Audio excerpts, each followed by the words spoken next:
Men are from Mars, women are from Venus. But both have to live on Earth, and it means they have to coexist. And there is no other way around it. But what if the biggest point of coexisting, compromising, and sacrificing is that you can win a simple domestic argument that stems out of your regular sambar not having enough salt? Welcome and welcome to Cinema Express. This is Avinash Ramachandran, and in this video review episode, we are going to talk about filmmaker Kalaiarasan Thangavale's Aan Paavam Pollathathu, starring Rio Raj, Malavika Manoj, Jensen Divakar, RJ Vigneshkant, Sheila, and a bunch of other actors. When a film is titled Aan Paavam Pollathathu, there is no point expecting it to be balanced. And honestly, it doesn't have to be. The film can obviously point out how the burden of patriarchy affects the average man. Can he cry? Should he always be the breadwinner? What about his ambitions? What about his dreams? His passion? Should everything come to a standstill after marriage? These are important questions that have to be asked of a society that doesn't necessarily shine light on these aspects of being a man. While Aan Paavam Pollathathu does touch upon these things, its primary focus is to point out that the modern day woman needs schooling. Of course, it also points out that the modern day man needs to be taught a few things, but the scales are tilted in favor of the notion that it is the woman who needs to be more understanding. But of course, it's a film titled Aan Paavam Pollathathu and it is par for the course. What really works with the film is its steady flow of jokes that take time to kickstart, but once the dams are open, it is the free flow. Till that moment, we are shown the lives of Shiva, played by Rio, and Shakti, played by Malavika. It's a deliberate choice of names that is on your face, especially when there are scenes of Thiruvilayadal playing a pivotal role. It is almost like saying the man-woman fight is something that has been happening from time immemorial, and it's not just the mortals that have to go through these oscillating debates. Nevertheless, I was quite happy with how Shiva and Shakti have their first meet cute. She comes from a patriarchal home and wants an out. He comes from a similar patriarchal setup, but since he's the man, the problems are different. He might not want an out, but doesn't want to miss out on getting married to someone very beautiful. It isn't love at first sight, it is sight at first sight.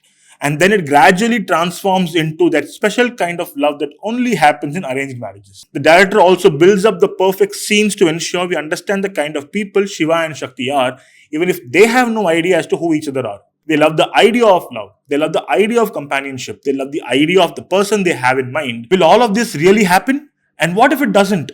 This in itself is a fascinating idea, and it is a marriage story that could have shown us the mirror to a couple who want to be progressive but can't find the right words to say, the right things to do, and the right reactions to have. Instead, we are thrown into the deep end of a legal drama that shifts focus from Shiva and Shakti and goes into two other characters, once again named after celestial gods, Narayanan, played by RJ Vigneshkant, and Lakshmi, played by Sheila.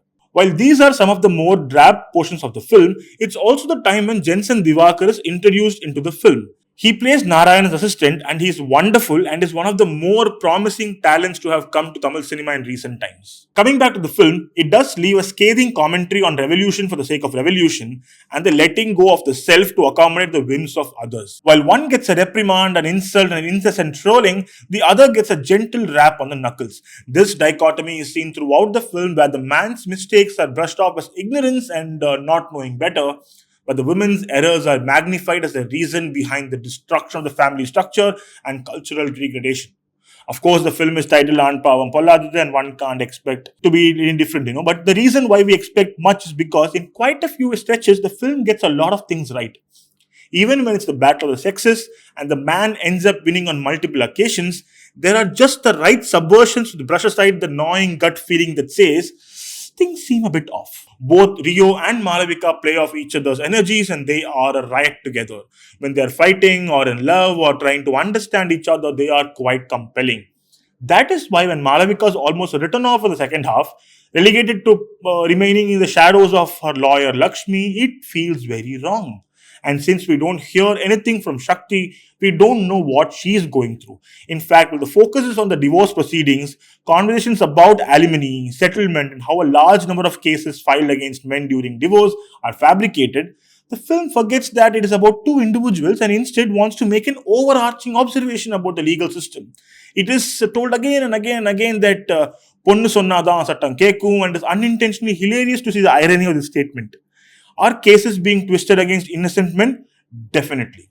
But we do understand what the law favors the woman, right? When the men's side lawyer argues that there is no proof of domestic abuse, the woman's side says a woman can't really have a CCTV inside the house to capture the said violence.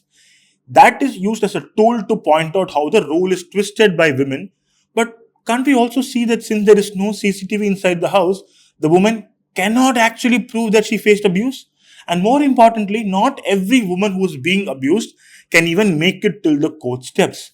But again, why did logic come in the way of a good court case? The film also suffers from the biggest case of infantilizing the heroine. Dumbing down her choices is just half the issue. The other issue is the generalization of modern day women and the director's idea of what these women think feminism is. It also lays bare what the filmmaker thinks feminism is. And essentially, it shows that feminism is accepted as long as the status quo isn't disturbed. But the moment it is, people will go out of the way to twist it into something that it isn't and water it down as something as simple as a woman handing the man a cup of coffee. In fact, I think almost all of these conversations can find a resolution if they sit down with each other and have a cup of their favorite beverage and actually talk. But again, if the opening shot of the film features two such coffee cups, one has the word money on it and the other has the word happiness, and if you show the woman picking the cup with the word money, it is a classic case of loading the dice, and the conversation about feminism is over even before you can say fuck. That's it from this episode. If you liked what you saw, do like, share, subscribe to Cinema Express, and do let us know what you thought of the film and the review. And until we meet again in the next episode, this is your friendly neighborhood critic, Avinash Ramachandran, signing off. Tata!